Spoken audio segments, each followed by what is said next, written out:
That sensation of déjà vu is really strange. I think everyone has felt it at some point, that fleeting, odd feeling that you've already experienced a moment in full detail. Most folks just shrug it off as a glitch in the brain or maybe a coincidence. But occasionally it feels off, like reality itself is looping in ways it shouldn't, sparking that weird suspicion that something more is going on. I've got four stories allegedly truth that make me question whether déjà vu is just a trick of the mind or if it's something darker, something that refuses to fade away, but instead pulls you into terrifying spirals. So here's the first story.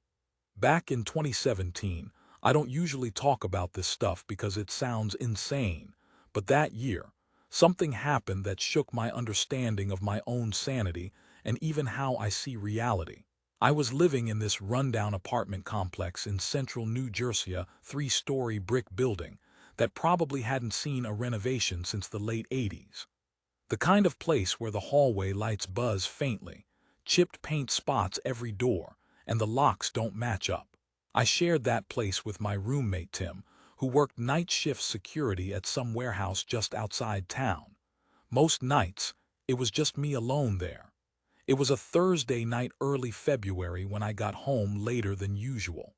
I remember walking up the stairs and immediately catching a familiar smell: burned rubber mixed with some kind of citrus cleaner that I hadn't smelled in years. That scent hit me like a punch, and suddenly, a bizarre memory bubbled up, something that felt like it belonged to someone else entirely. As I moved down the hall, that feeling of déjà vu slammed into me with force, like a wrecking ball. Not just a quick flash of familiarity, but a full-blown, overwhelming sense that I'd already lived through this exact moment in perfect detail: every little thing, every noise, every step. I froze about 5 feet from my door. I just knew what was coming next. That light above me was going to flicker twice. A woman from downstairs would yell something muffled and then start laughing. And at the end of the hall, something heavy would fall, a metallic thud that echoed like a dull boom. And wouldn't you believe it? Every part of it happened exactly as I predicted, down to the sequence and timing, like I was watching a scene I'd already seen unfold. Standing there, I wasn't even scared yet, just totally confused. I thought maybe I'd dreamt it all. But the weird part was, it happened again the very next night. This time I was sprawled on the couch, eating leftovers from Chinese, when I suddenly knew what was about to happen before it actually did. I could call the lines of dialogue, the background noises, even the faint buzz of my phone on the nightstand, all in perfect sequence. Over the next 5 days, these moments grew more frequent. I started writing them down, testing myself, and every time I got it right, things that I had no way of knowing in advance, like the exact time Nick, my buddy, would text me, or when my neighbor's dog would bark. But these weren't memories from the past. They felt like reminders of something I hadn't yet lived, like I'd seen into some future I hadn't arrived at yet. Then, the dreams started. I'd lie in bed, and suddenly I'd see the door open. There, standing in the doorway, was Nick Bill, drenched in sweat, and he'd say, "There's someone in the building." His voice was weird, off. It sounded almost like a recording or a playback, flat and emotionless. When I asked him who, he'd just stare, silent. That nightmare played every single night. But then came the final night. It wasn't a dream anymore. At exactly 3:12 a.m., that same door creaked open, and there stood Nick, exactly as I'd seen in the dream, whispering the same words. I grabbed a bat and followed him into the hall, tense, heart pounding. He pointed toward the staircase. There was no one there, just shadows that seemed wrong, twisted in ways they shouldn't be. We called the cops, but they found nothing. I told Nick about the dreams, and he just stared at me and admitted he'd been having them too. Neither of us said much after that. That night, the déjà vu stopped. But ever since, I sometimes catch glimpses, flickers of something like a memory, a noise, an air of familiarity that isn't supposed to be there. Sometimes I wonder if I'm about to remember something before it even happens. Because if that door opens again and I hear those words, I honestly don't know if I'd be brave enough to follow.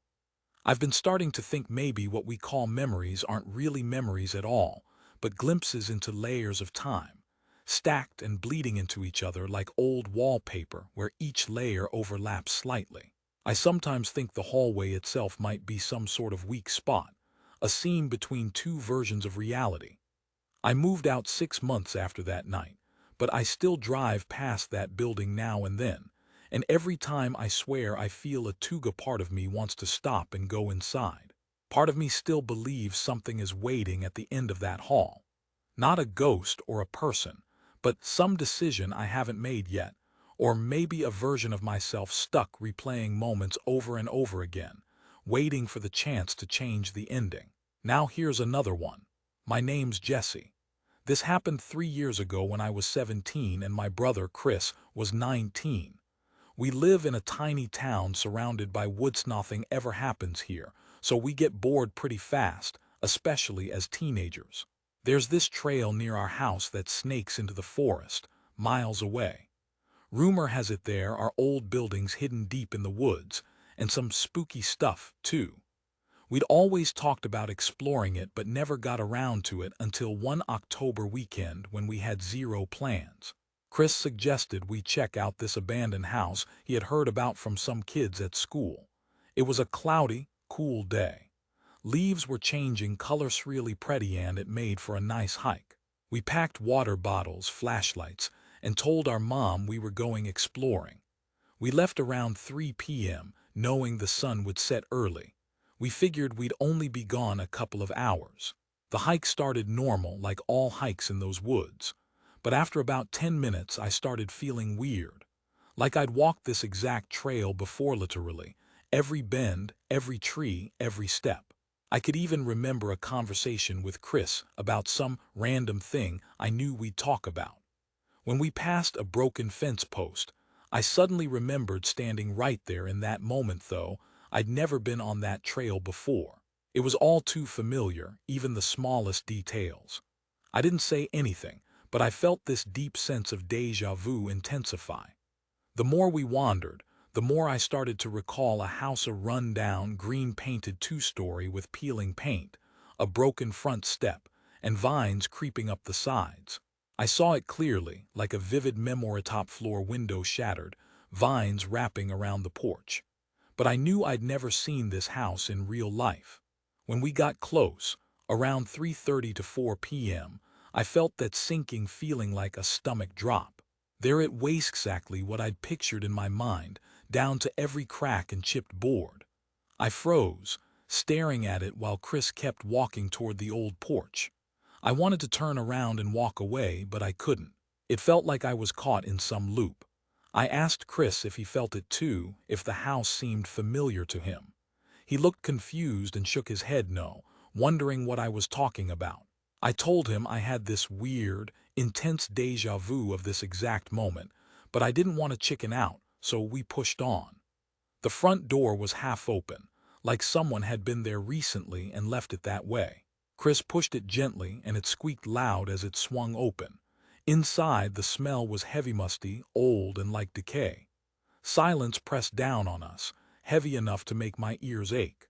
Inside was a mess, broken furniture, peeling wallpaper, and a staircase up on the left. We wandered around, checking out the kitchen, which was dark and empty, and the living room with a dusty fireplace. There was a hallway at the back with a single closed door at the end. I felt eyes on us, like something was watching us behind those peeling walls. Chris said, "This place is creepy," and I nodded, feeling it too. Suddenly, I blurted out, "I remember being here before." Chris stopped dead, turned to me, and asked what I meant. I hadn't even meant to say it, I just said it. The words escaped me before I could think. "I remember this house," I told him. "The kitchen, that hallway, even the fireplace. And I remember a woman upstairs." Chris's face flickered with that automatic look, like he thought I was just messing with him, trying to make the place scarier. I told him honestly, "I'm not trying to freak you out, but I have this weird memory of being here and someone being upstairs." He looked uncomfortable but didn't say much. Before I could even process it, we heard a soft creak like someone stepping on a floorboard upstairs. We froze. Chris looked at me and I looked back. Then he dared me to check it out. I shouted no way and told him we should leave. But Chris was stubborn, made me play rock, paper, scissors to see who'd go upstairs. I lost, but I refused to go, and he still wanted to check it out more than leaving. He crept up the stairs. Every step creaked loudly in the silence. I stayed at the top, watching him go into that last room on the right. The door was ajar. Chris pushed it open, and I couldn't see what was inside from where I was standing. But then he froze, his face twisting in shock. Without warning, he screamed, almost shoving me down the stairs. "Run!" he yelled, and we bolted out the front door, not slowing for anything. We kept going down the trail until we couldn't breathe anymore, your lungs burning, hearts pounding. When we finally stopped, doubled over, I asked, "What did you see?" He looked at me, wide-eyed. "There was a woman in there just staring out the window like a statue," he said. And when I pressed him further, he remembered only her hair shoulder length, grayish blonde. He kept asking how I knew she'd be up there, accusing me of trying to prank him, but I insisted I wasn't joking. He never backed down. Said over and over for days, weeks, even years, saw that woman, and he wasn't kidding. Part of me worries he might have just been playing along, but deep down I believe him. We both heard that upstairs noises, something alive maybe. My déjà vu, or whatever you want to call it, was far too detailed to be a coincidence. That experience really changed how I see déjà vu. Now I think maybe it's not just some brain glitch, but a glimpse into another layer of reality, stacked on top of ours, bleeding through. Perhaps those hallways are some kind of weak point between worlds. I moved out 6 months later, but I still drive past that place. Sometimes I feel that pull, like I'm supposed to go back in. Part of me still believes that something, maybe not a person exactly, waits at the end of that corridor. A decision I've yet to make, or a version of myself stuck repeating the same moment forever. And then there's my own story. My name's Ryan, and this happened 3 years ago when I was 17, with my older brother David, who was 19. We live in a tiny town surrounded by woods, so nothing much happens around here, which makes us pretty restless. There's a trail near our house that cuts deep into the forest, miles long. Story goes that there are old, abandoned buildings hidden out there, and maybe some creepy stuff. Chris and I always joked about exploring it, but never did until that chilly October weekend when we had nothing better to do. Chris suggested we check out an abandoned house he'd heard about from some kids at school. It was cloudy cool, with the leaves turning colors, really picturesque. We packed water and flashlights, told Mom we'd be hiking, and left around 3. The sun sets early in October, so we thought we'd only be gone an hour or two. The pace was regular, the same as always in those woods. Then, after about 10 minutes, I started feeling this strange sensation, like I'd already done this exact walk before. Every twist of the trail, every tree, every step, felt familiar, like some buried memory from an earlier time. When we passed an old, broken fence post, I swore I'd been there before, standing exactly as I was now. But I'd never been on that trail before in real life. Chris was ahead, rambling about some random stuff, but I wasn't really listening. I kept glancing around, feeling this uncanny familiarity. I knew there'd be a big old tree with a huge hole in its trunk, like an old friend, and sure enough, 5 minutes later, there it was. I didn't say anything out loud, but that déjà vu felt more intense this time, deeper, as if I was reliving a memory I shouldn't have. The deeper we went, the more memories flooded back. I started recalling a house, a 2-story place with peeling green paint, broken window frames, and vines crawling up the walls. I saw it all vivid in my mind, perfectly detailed. I remember that top floor window shattered, the vines climbing over the porch, the broken front step, just like I'd seen it before, but I'd never set eyes on that house in real life. Around 3:30 or 4 p.m. we finally reached it. My stomach sank. That house was exactly as I saw in my head, every crack, every peeling patch. I froze, staring at it while Chris continued forward toward the porch. I felt a strange pull to walk away, to leave, but I couldn't move. It was like I was stuck in a loop or a dream, unable to break free.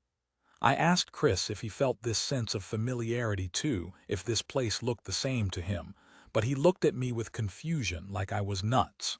I told him I had this weird, overwhelming déjà vu about being there, and I felt nervous asking him what he thought. He just shrugged and said it was probably nothing. I didn't want to chicken out, so we kept going. The door to the house was cracked open, kind of an obvious signal that someone had been there recently. Chris gently pushed it in. It squeaked like rusty hinges. Inside, the smell hit us hard, musty, old and forgotten. The silence was heavy, almost oppressive, like the walls themselves were holding their breath. Inside was a mess, broken furniture, peeling wallpaper, and a staircase on the left. We wandered through the first floor, checking out the kitchen, the living room with an old fireplace, and a hallway at the end with a closed door. Every time I looked around, I felt ice, like someone or something was watching us behind those broken walls. Chris said this place is creepy. I nodded, feeling the same. Suddenly, I blurted out, I remember being here before. Chris stopped, looking at me. I hadn't even planned to say it. The words just came out before I could stop them. I remember this house, I told him. The kitchen, that hallway, even the fireplace. And I remember a woman upstairs. His face froze with that automatic disbelief, thinking I was just trying to spook him. I just looked at him and told him honestly, I'm not making this up. I swear I remember being here and someone being upstairs. He hesitated but didn't say much. Moments later, we heard a soft creak like a floorboard upstairs. We both froze. Chris looked at me and I looked back. Then he dared me to check it out. I told him, absolutely not, that we should get out now. But he was stubborn, made me play rock, paper, scissors to decide who'd go up. I lost, but I still refused. He wanted to go up more than he wanted to leave. He tiptoed up the creaking stairs. I stayed at the top, watching him walk toward that last room on the right, the door a little open. Chris pushed it fully open. I couldn't see inside from my vantage point, but his body tensed up, and then he screamed. He lunged at me, nearly shoving me down the stairs. "Run!" he yelled, and we blasted out of that house like it was catching fire. We didn't stop running until our lungs begged us to hold still. Heart pounding, we doubled over outside, gasping for air. I asked, "What did you see?" His eyes looked everywhere but at me. "A woman," he finally said, "just staring out the window like a statue." When I pressed further, he remembered only her hair, shoulder length, and a grayish blonde shade. He kept questioning how I knew she'd be upstairs. I told him I wasn't messing around, that I really felt I'd been there before, and he insisted he saw her too, that it wasn't a joke. Part of me worries he might have been just trying to go along, but I believe him. We both heard that upstairs noises, something alive or aware, and it wasn't just in our heads. All that déjà vu stuff, the details I saw or remember, it wasn't luck. It was too precise, too real, as if some part of us had already been there and knew what was coming. After that, the house didn't haunt me anymore. But sometimes I catch a flicker, like a whisper of a memory or a noise that makes me pause. Maybe I'm about to remember something I shouldn't. Because if that door opens again, and I hear those words, I don't know if I have the guts to follow it anymore.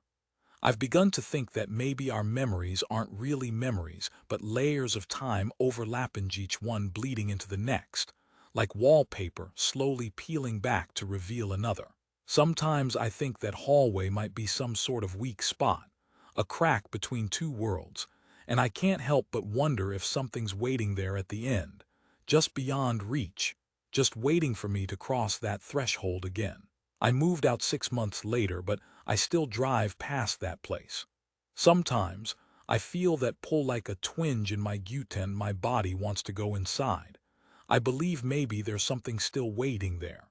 Maybe not a person, not a ghost, but a moment, a decision that I haven't made yet. And every time I think about turning back, I feel like I'm on the verge of making that choice, deliberate or not. It's like that place is a trapdoor waiting to open. And maybe, just maybe, some version of me is still stuck there, replaying that moment, waiting for the next shift of reality to let me in or keep me out forever. There's one last story I want to tell. My name's Philip. This one's a bit different, but I swear it's real. I was working at a long-term care home in upstate New York for 2 years overnight shifts. The place was old, a little rundown, but still functional. Most residents had dementia or Alzheimer's, but some just needed basic care. One woman, her name was Miss Shaley, 87 years old, was mostly lucid and very sweet. She kept to herself, had this faded picture of a boy she called her grandson on her nightstand, but no visitors ever came. One night, during my rounds around 2:15 a.m., I saw her sitting upright, staring at the ceiling, humming a slow, eerie tune that gave me chills. When I asked if she needed anything, she looked at me and said flatly, "You already asked me that." I laughed awkwardly, offering her water. She refused, then softly added, "You should remember this part," almost like she was reciting a script. I brushed it off as confusion or maybe a nighttime dream. But the next night, she said the exact same thing. And the third night, she was gonna passed away in her sleep around 1:50 a.m. When I checked her room, her bed was made, her belongings packed away. That comment about remembering this part kept echoing in my mind. I did some digging and found her old records. Turns out, years earlier, another staff member had reported her repeating phrases at those same nighttime hours. She'd even predict actions and say things like knowing who the new nurse was before they even introduced themselves. One of the notes from 2013 said she remembers this version. She's waiting. What I couldn't pin down was whether she was stuck in some looping glitch or if she was linked to another realm altogether. I mean, I'm not a believer in ghosts or spirits, but it seemed like she was caught in some kind of endless cycle, watching her life replay and waiting for a better ending, one that might never come. Now I work behind a desk, but sometimes I get these flashes, moments of déjà vu that hit me hard. When they come, I stop and listen. Perhaps they're messages, or maybe calls from someone like Miss Adelaide from that care home reaching out, trying to tell us we've been here before. That time is just a loop we stumble through. And maybe, just maybe, the reason we get these glimpses is because part of us remembers what happens when the loop ends badly. I've talked to others who have worked in that same care facility, years apart, and they've told me about weird dreams. They never talked to me about them first, but they mentioned having strange, prophetic images. One nurse said a patient warned her she'd get fired, and she was let go a week later due to layoffs. She didn't remember the patient's name. It makes me think, could it be that these déjà vu experiences are some kind of faint memories from the other side, or perhaps echoes of realities that brush against ours? Maybe somehow, some tiny part of us remembers what's beyond the edges of this world, and that's why these moments hit us so hard. For now, I keep wondering about Miss Adelaide and the others stuck in these loops that are out there. I believe, waiting for the moment that'll finally break the cycle, or maybe for someone to listen.